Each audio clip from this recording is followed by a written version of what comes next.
Because I don't want to exclude anyone from experiencing the ocean. I don't want money to be a barrier. I don't want location to be a barrier.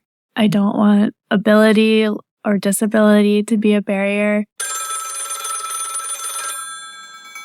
Welcome to Shell Phone, the podcast that gives the ocean its very own hotline. Join us as we hear from ocean stewards, discover threats to ocean health, and learn ways we can all answer the ocean's call. This podcast is brought to you in part by the Tampa Bay Estuary Program and Coastal Creative. Now, let's get into the show. I'm Harmony Dawson, and joining us this episode is Leah Biery, the director of the Tampa Baywatch Discovery Center on the St. Pete Pier. She loves marine science, spending time outside doing things like paddleboarding and yoga, and we're going to talk today about all the different paths that you can take to get into marine conservation or to help the ocean in your everyday life, and some projects that are happening here in Tampa Bay. Hi, Leah. Welcome to the podcast. Thanks for having me. I'm excited to be here on this rainy day. Yes, me as well. It's very stormy out, but let's get right into it. Sounds good. The Tampa Baywatch Discovery Center is a place where people can learn about Florida's ecosystems and how they're being protected and restored. So what are some of the things that visitors can experience there? Well, we have a lot to offer at the Discovery Center. I like to say there's something for everyone. We have an exhibit gallery where we have exhibits that are designed to teach people all about the Tampa Bay ecosystem. We have live animals. We have aquariums that have lionfish, which are an invasive species. We have a mangrove tank that features some of the species you might find in the bay. We have terrapins, which are really beautiful turtles that are unique to this area. We just launched a frog exhibit. We have a touch tank, and we also have a lot of interactive exhibits that demonstrate the work that Tampa Baywatch has been doing for the past 30 years to restore the bay. We also have daily programs where people can sign up and participate in dissections and other hands-on programs. So those are some of them are for kids, some of them are for toddlers. We also have opportunities for adults to learn. And then we have eco tours that depart from the pier full times every day. So you can actually go out on the bay and participate in some of our citizen science projects and see what we find. Do you have a favorite project that's going on right now at the Discovery Center or within Tampa Baywatch as a whole? Well, Tampa Baywatch's restoration projects are really broad. We're doing a lot of different things, but I have two favorites. The first is our oyster reef ball installations. So we have volunteers who come out and they build these big reef balls, which are made of marine-friendly cement, and they're designed to be a great substance for oysters to attach to and grow on. So we build them and then we install them all over Tampa Bay, and the oysters attach and grow, and oysters are filter feeders, so they end up cleaning the water and they provide that ecosystem service. And I think that's foundational to Tampa Baywatch's work to take care of the bay. But I also really love our monofilament cleanup and recycling program. We have groups that go out on boats and clean monofilament off of bridges and gull wires and mangroves, which is great because if it's left there, it can entangle animals. And we clean it up and we sort through it, and then we recycle the line through a recycling program. And I think that's another really cool project that we're working on that probably saves a lot of animals directly. Yeah. So is monofilament like fishing lines? Yeah, monofilament is just your typical fishing line that, when fishermen are out fishing, or I should say fisher people, men and women are out fishing, they sometimes get their line snagged, and it can be difficult to, if you're on a boat, go untangle it. So we kind of try to do that for people and to make the waters a little safer for the creatures. We have monofilament recycling bins too, and those are also volunteer managed. So we have volunteers who go out and empty them, which is a really dirty job, and those are some really great dedicated volunteers. So going away from your work a little bit, I would love to hear more about some experiences that have been really meaningful to your personal connection to the ocean and nature. Like, when did you realize that you wanted to get involved in conservation? Well, I think growing up, I always felt a connection to Southwest Florida, and I spent a lot of time on Sanibel Island with my family. My dad would always take my brother and me to kayak and kind of muck around in the mangroves and see what we could find with our dip nets. I always really loved that as a kid. I did a lot of snorkeling, a lot of ocean camps growing up. And I think that those things really led me to be pretty aware as a young adult that I wanted to have some sort of career in conservation. Yeah, that sounds like a really fun childhood. I used to go hiking a lot I still do go hiking a lot with my family and kayaking. So it's definitely... Yeah, it's amazing how those experiences in nature, even if they're not like formally educational, can just help you connect and want to be involved more deeply in the future. Yeah. Is there a particular activity or place where you feel most connected to nature? I think I would have to say free diving. I really love paddleboarding, but I think free diving is the winner. There's nothing like the feeling of being in the ocean with just your snorkel mask and your fins and like no gear, no tank, and just diving down, hearing the sounds underwater and feeling the current and the waves. It makes me feel really connected. It's just like such a sense of calm and quiet that I don't experience in many other places in life. Do you go very deep down? Well, I'm still learning, but I think I can comfortably dive down to about 40, 45 feet. Awesome. What kind of things do you see while you're free diving? Well, it depends on the location, but I really love free diving on coral reefs. Like, do you find lots of debris?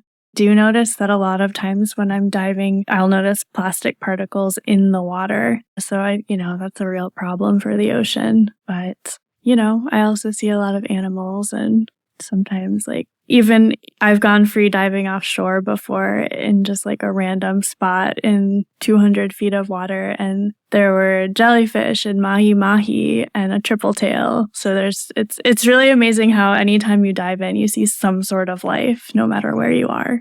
So why is it important to be able to learn about the ocean and get involved in helping it? Well, I think that the ocean makes up such a huge part of this planet. There's so much to discover under the surface of the ocean that we don't think about every day, that we all kind of owe it to ourselves and to one another to think about it and explore it and experience it and take care of it. The ocean regulates the temperature on our planet. It provides the majority of the oxygen we breathe. It gives us food, and without it, we wouldn't be able to live. So spending time learning about it and taking care of it is worth doing and worth sharing with people. And in my job, my goal is to make that as accessible to as many people as possible so that they can build a connection with the ocean, appreciate what there is to discover in the ocean, and learn about how they can participate. Yeah, and you can do that without making it your entire career as well. Sure. I think that it's not really about what you do. It's about how you do it when it comes to the ocean, and whether you have a career in marine conservation or you're a scientist, or if you work at a bank, you can still approach your job in a way that is ocean friendly, and you can do little things every day that will help. So if you have a career outside of marine science, what are some ways that you can care for the ocean? Well, I think that the key is really mindfulness. So when I'm thinking about how to live my life in an ocean-friendly way, it's about considering every action. And we're never going to get it perfect, right? It's not the system that we live in. But we can think about, how is this meal I'm choosing going to affect the ocean? Is this seafood sustainable? Am I buying like biodegradable bags for my dog? Am I bringing my reusable bag to the grocery store? So we can all do those things in our everyday life and think about every little situation we're in and how we can do better next time, or how we can plan ahead for the day to make sure that we're doing our best. And then in our jobs, I think that no matter where you work, you can kind of try to transfer that into your company and into the people who you work with. Like you talk about it with your coworkers, you talk about it with your family and friends. Maybe you start a sustainability committee. Maybe you convince your office to go more digital instead of using so much paper. It's all about finding little things that can add up to make a difference. And you can do that anywhere. You don't have to work for a marine conservation nonprofit. You don't have to be a marine biologist. You just think about your actions and you make small changes and you teach people about them. Yeah, you don't have to do everything, but there are lots of little things that you can do that work for you and for... Exactly. You don't have to do everything, but do something. Yeah. And when you don't do it right, think about how you can do it better next time. So your own work has gone through many changes. I know you've focused on some science, like in school. You've also done work with yoga and then now more education and things like that. So can you tell us more about that journey and some of your favorite things that you've done?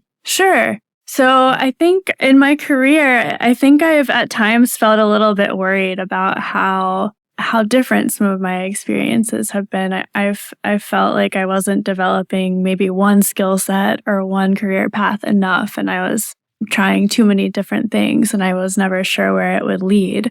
But now I'm really grateful for the many different experiences I've had. And that kind of started out in college. I was a zoology major as an undergraduate, and I ended up doing field work in Tanzania studying baboons.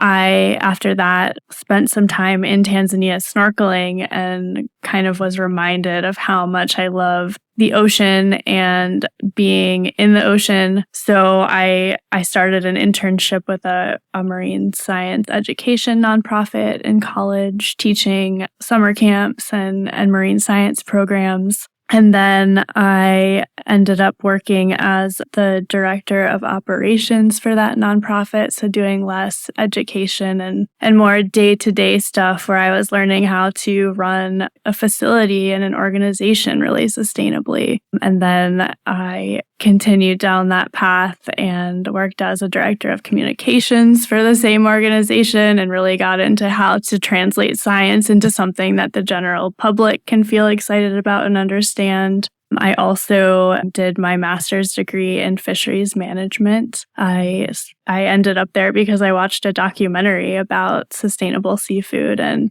thought it was really interesting and got really concerned about fisheries declines. So I decided to study that. I worked in fisheries management in Belize for a little while. And I also have a yoga teacher certification. So I've done lots of different things, but the theme throughout has really been staying mindful about the big picture of how do we take care of the ocean and the environment, and how can I approach all of the different jobs I've done from that angle. Yeah, I'm kind of going through a similar process right now in school where I'm trying to focus on lots of different fields like environmental studies and creative writing and anthropology and kind of mixing them all together. But it's really exciting that you did all those things after getting out of college and you were still able to get into them and try new things and kind of adapt to different fields. Did these opportunities kind of fall in your path, or did you seek them out once you realized that you were interested in something new? Or I think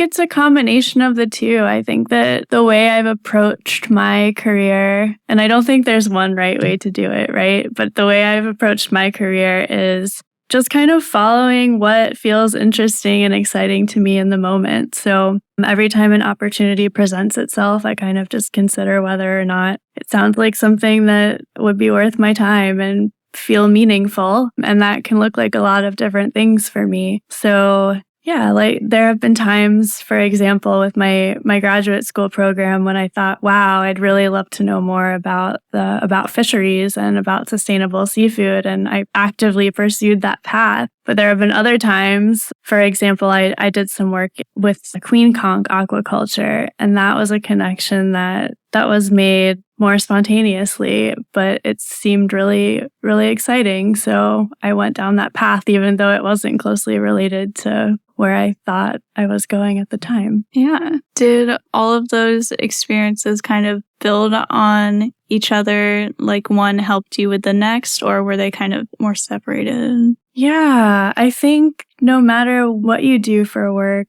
the skills you develop can be applied to anything else you do down the line, even if it's kind of abstract or it's not maybe an obvious or direct connection. One example that comes to mind for me is communication, and my experience working in communications for a marine conservation nonprofit has been so useful in everything I've done in the science and ocean conservation world, because if you're not telling people about what you're doing, then you're missing out on an opportunity to educate and generate support for these efforts. So I think it's been really useful to kind of know how to use social media and know how to write a press release and know who to reach out to if you want people to know about your event. And then from the other side, like being familiar with the scientific process and understanding how to read scientific research and kind of translate it into something that anyone can grasp and feel interested in is a great skill. So yeah, absolutely. I think figuring out how to build those connections is the challenge, and it's what makes things fun. I very much agree. So I'd love to hear more about this documentary that got you interested in your graduate program that you did. Okay, so The End of the Line is a documentary that came out about, 15 years ago in the early 2000s. It's about sustainable seafood and the ways that we harvest fish as food on this planet. There was a professor who was one of the talking heads in the documentary. His name is Dr. Daniel Pauly at University of British Columbia, and he runs this project called the Sea Around Us Project. And I really loved what he had to say. He had this really direct but balanced perspective of like understanding that a lot of humans around the world depend on and love seafood, but also that we need to approach the way we harvest fish more carefully and more responsibly. So I sent him an email and I just kind of said, I really loved what you had to say in The End of the Line, and I would love to have a conversation with you. I wonder if you have any opportunities for graduate students. I didn't expect it to lead anywhere, but we ended up emailing back and forth, and he invited me to be one of his graduate students. So just sending an email and telling someone that I loved what they had to say set me down the path to pursuing my graduate studies in fisheries management. Yeah, that's awesome what just one email can do. And it doesn't even have to be an email asking like, what can I do to work with you? It can just be showing interest in somebody's project and can snowball from there. Yeah, absolutely. So what is your advice for younger people who are just beginning their journey into marine conservation?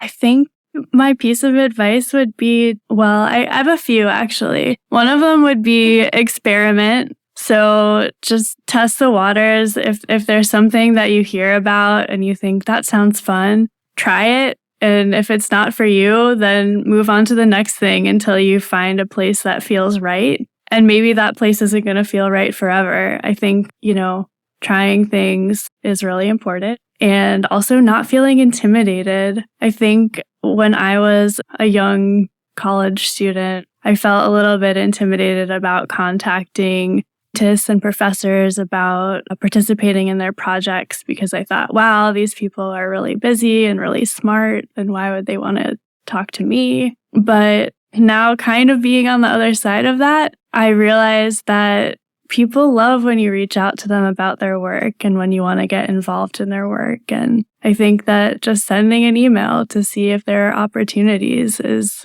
always okay. And the worst thing that can happen is that someone might say there's nothing available right now. But never feel like you can't just contact someone to find out how you can get involved. That's kind of like what putting together this podcast is like, reaching out to people whose work we think is really interesting and then seeing if they are able to talk about it with us. Yeah. And I think a lot of times when people say no, it's not because they don't. Well, I don't think people say no often. In my experience, a lot of times they're really happy that you've heard about their work and that you are interested. But if they do say no, a lot of times it's just about time limitations, right? People are busy. I found one article that you wrote a few years ago that was really interesting to me about a project that incorporated education about Sanibel Island's sea turtles and sea turtle conservation with a new moon yoga program on the beach. That's like really a unique thing that combines all kinds of different fields. So I was wondering if you could tell me a little bit more about that. Sure. So I think that was a really good example of how you can participate in ocean conservation no matter what field you work in. So that was a collaboration with two of my good friends. One of them owns a yoga studio. The other is a sea turtle scientist. My friend who owns the yoga studio is very conservation minded, really loves the ocean, grew up in Colombia, close to the beach, and she wanted to find a way to use her platform to educate people about sea turtles and how to help protect them on Sanibel Island. And she connected with my other friend, Kelly, who studies the sea turtles and runs the sea turtle conservation program for that area of Florida. And they talked about what they could do, and they ended up creating this program where Yali would have a donation-based, Yali is my friend with the yoga studio. She would create a donation-based meditation during the new moon, which the moon cycles are related to sea turtles and how they hatch, and the hatchlings follow the light of the moon to the water. So it all kind of fit together nicely. And anyway, the donations from these meditations would support Kelly's research program. And then I was able to jump in with my science and writing and communication background and publish an article about all of it for one of the magazines on the island. So the three of us were able to take our individual skill sets and career paths and each approach sea turtle conservation from a slightly different place and make it more impactful than it could have been on our own. And here in Florida, it's really important to know about sea turtles and their connection to the moon, because there are tips like don't shine your lights bright when they're hatching and things like that, because it would confuse them. Yeah, and that was part of the meditations as well. That it was, there was the meditation, but then there was this little educational aspect woven in where at the end, people would learn a few ways that they could change their own behavior and, turn out their lights and go reusable so that plastic bags don't end up in the ocean for sea turtles to confuse with jellyfish. And they'd walk away with some action items in addition to participating in the event. So after you published this article and ran the programs, did you hear any feedback from the community? Well, we had more interest in the meditations. And then another really great thing that happened is we ended up having a matching donor. So someone who stepped up and said, "This is great. I love the collaboration and I want to double everyone's impact." So this person gave a set amount, and he said that up to that amount, he would match anyone else's contributions to the meditations. So it ended up the impact that the program could have, which was really cool. Did you hear about how people felt about combining the education with the meditation yoga side of it? If they felt that was really impactful on how they interacted with the ocean in the future? Well, I think that something about combining yoga and meditation and breath work with a conservation message is, especially if it happens outside, which this program specifically happened on the beach. Breathing in nature and being quiet and listening to the sounds of the ocean really can help you feel connected to it. So maybe it has an even bigger effect on your mind and your connection with the planet and wanting to help than it would elsewhere, because you're hearing the sounds and you're smelling the ocean and you're being reminded that we're all a part of this planet and we're not really that different from the sea turtles ourselves, right? Yeah. Being out in nature definitely makes it a much more sensory and all-around experience. Yeah, it can be really inspirational. I think that when you have that experience outside on the beach, you can walk away from it and think, wow, I really want to protect this. This is amazing. Yeah, awesome. So we've talked about some different career paths that people can take into conservation. Another interesting one is artivism, where art is used as a creative and engaging way to forward activist movements. So how have you seen artivism being used in marine science? Oh my gosh, there are so many cool artivism projects out there. In St. Pete, I love the Shine Mural Festival and all the murals that are being painted related to the ocean all over town. I think a few new ones went up recently, and I actually really love to look them up online and then go find them when I go for a bike ride or a walk. I also love some of the plastic art that's being created with collected plastic from the beaches. I know that there are a lot of international and local organizations creating beautiful works of art out of recycled plastic and then using those to educate people about plastic in the ocean and how we can all help clean up and prevent the plastic from getting there in the first place. How do you think artivism engages the public differently than other things such as just displays or articles, books, things like that? Well, I think all of those things have their place, right? I think that articles and educational displays can be really directly informative, but I think that art can make us feel something that we don't necessarily feel when we look at a poster. Looking at something really beautiful or really ugly or whatever that artist decided to create and share with the world, I think that it can impact us on a gut level more than just reading a book or looking at a poster. So it can be really inspirational, and it comes in a lot of different forms. But I think that ocean-related art has a significant place in inspiring people to want to make a difference for the ocean. Yeah. There's this marine science laboratory in Maine, where I'm from, that hosts a display from different artists, like monthly or however often they change it up, that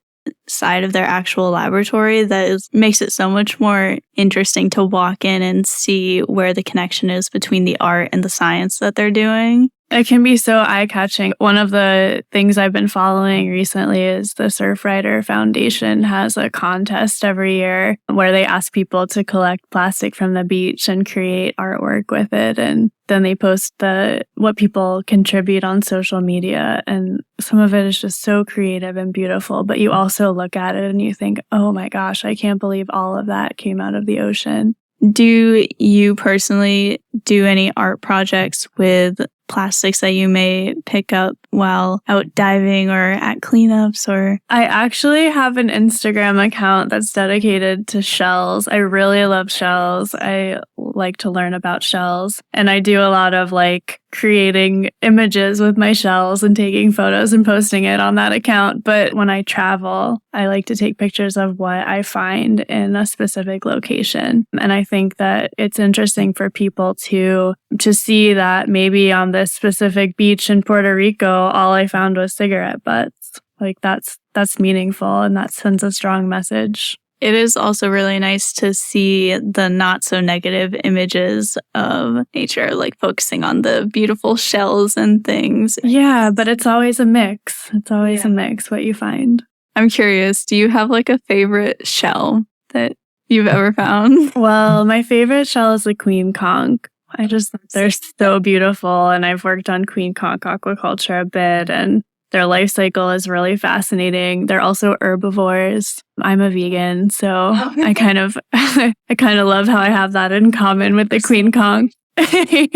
So Breach the Surface is actually working on an artivism project in partnership with the Discovery Center, local youth community centers, Tampa's annual ocean sweep, and the Go Be Off Foundation. And we plan to showcase the mural made with recovered ocean plastics sometime in early December at the Discovery Center. So what were your personal goals when coming into this project? Well, the timing of when Veronica and Breach the Surface approached me with this project was perfect because I started at the Discovery Center in March. And when I got there, I thought, this place needs some art. We really are missing art. And she came to me with this idea to add a mural that incorporates recycled ocean plastic that kids have collected and created art with. And it just fits into our mission and our goals so perfectly because a lot of what we do at the Discovery Center is geared around working with underprivileged youth and kids who maybe don't have an opportunity to interact with the ocean very much despite living very close to it. And so Breach the Surface is working with some of these kids and collecting plastic from the beach and making great art. And she's already partnered with some great mural artists. And I was just so excited about the idea to add that to the Discovery Center and also tell the story to people who visit us and then give the kids an opportunity to come out and see their work. And I think they're going to go out on our eco vessel and we're going to do some marine science education with them too. So all the pieces really fell into place and fit perfectly. And yeah, I'm really stoked. I'm so excited to make it happen. Yeah. So branching off of that, why is accessibility to marine science important to you and what role does it play in your work at Tampa Bay Watch beyond this project? Because I don't want to exclude anyone from experiencing the ocean. I don't want money to be a barrier. I don't want location to be a barrier. I don't want ability or disability to be a barrier. So my goal is to figure out ways to overcome all of those challenges. And we have a really great team at the Discovery Center and so many people who share that desire to share the bay and the ocean with everyone who wants to learn about it. And even people who didn't even know yet that they wanted to learn about it. So we're doing so many different things to work on accessibility. We just launched a mobile education program so that we can bring our programs and some of our animals to the kids at their schools. Transportation is a big issue for teachers. It can be hard for people to get out to the pier for field trips. So we're bringing it to them. We also just added a wheelchair ramp to our eco vessel so we can accommodate wheelchairs on any of our trips. I think we're the first boat in St. Pete that has that ability. So that's really exciting. We also have sensory programs. So we open up the Discovery Center early, about once a month, to anyone who wants to come in and have sort of a low sensory experience. That's been popular with families who have kids and adults on the autism spectrum or with different sensory needs. So we're thinking about it and trying to do what we can and add to it all the time. We also partnered with Lighthouse of Pinellas recently to bring a group of visually impaired individuals out on the eco vessel, and our educators developed a program that just revolved around all the senses other than vision, and it was such a success. The group had so much fun. It was all about like touch and feel and sounds and smell and games around those senses. So that was really cool too. What sort of things did they feel like on the actual boat? Did you bring along like a touch tank? Well, the touch tank is in the Discovery Center, but we brought out feathers and artifacts. So we brought out like bird bones and like mammal bones, and they could feel the different weight and talk about how the animals' skeletons are adapted to their habitats and environments. We also played a game where we played bird sounds to help them identify the different birds through hearing. You know, we talk about like the smells of the bay. What do you smell? So there, you know, even without vision, there are infinite ways to experience the the environment and the ocean. Yeah, just to add on to that, artivism doesn't always have to be visual. There can also be other programs like being immersed in an auditory experience where you're hearing like the sounds of the ocean or feeling different things. I think that can also fit into the artivism bubble. So it's an exciting field that people are working their way into expanding. And yeah, I'd love to explore that more with Breach the Surface as we develop this partnership and this artivism addition to the Discovery Center as well. I would love to hear Veronica's ideas and Breach the Surface's ideas of how we might be able to offer something that's not visual and it revolves around sound or touch or smell. So what are some specific ways that our listeners can get involved with Tampa Baywatch? Well, Tampa Baywatch works with thousands of volunteers every year. We really rely on volunteers for help with so many things. I think a lot of nonprofits have the issue that money is a limited resource and staff is a limited resource, and we have to fill in with volunteers. So we have restoration volunteers who help with things like our reef ball installations and the monofilament cleanup that I mentioned earlier. We also have opportunities to help out with special events. At the Discovery Center, we have volunteers who work at our touch tank, making sure that the animals and the visitors stay safe. We have volunteers who help out on our eco vessel with boat tours. We have interns who are education interns and restoration interns. We even have a development intern who helps with fundraising and communication. We pretty much anything that you have the skills for and you're interested in donating your time to help with, we can find a way for you to get involved and help out at Tampa Baywatch. So never hesitate to send us an email. Like I said earlier, reach out, tell us you're interested, and we'd be happy to respond and find a way for you to help. Yeah, there was a program at my school actually that I was planning on attending, but unfortunately could not, where part of it was working with Tampa Baywatch to make the oyster reef balls and like pour the cement and everything. I was really looking forward to that, but hope maybe sometime in the future. Yeah, you should come out sometime. It's hard work, but it's worthwhile. So how can people connect with Tampa Baywatch and find these opportunities or learn about the Discovery Center? The Discovery Center has a website at tbwdiscoverycenter.org, and Tampa Baywatch has a website, tampabaywatch.org. So depending on what you're interested in getting involved with, you can visit either of those websites. They also connect to one another. So find us online, contact us, send us an email, and we're always happy to help. Awesome. So thanks for joining us today. I have one last question for you, but this one's kind of a fun one. I'm wondering if you could be any ocean animal, what would you be? Oh, that's a tough one. I think I would have to say a nudibranch. I really love nudibranchs. They're so colorful. I love finding them. For people who don't know what that is, a nudibranch is basically like a little sea slug. And you just have to Google them. That's all I'll say. Yeah, and I think it would be great to kind of slow down underwater and observe the ocean from the perspective of something tiny and slow.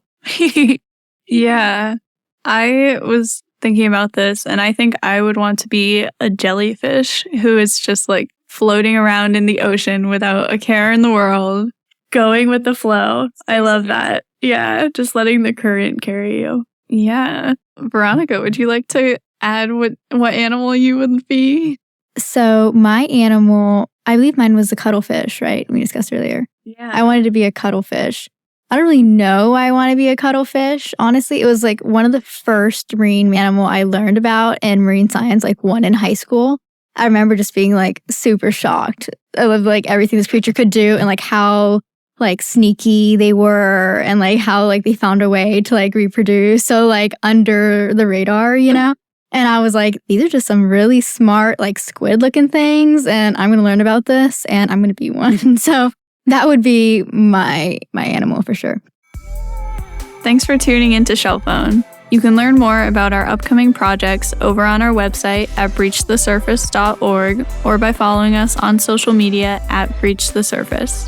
You can follow Leah's Shellagram at the Salty Treasure Project, and you can learn more about the Discovery Center and their programs over at tbwdiscoverycenter.org or on Instagram at tbwdiscoverycenter.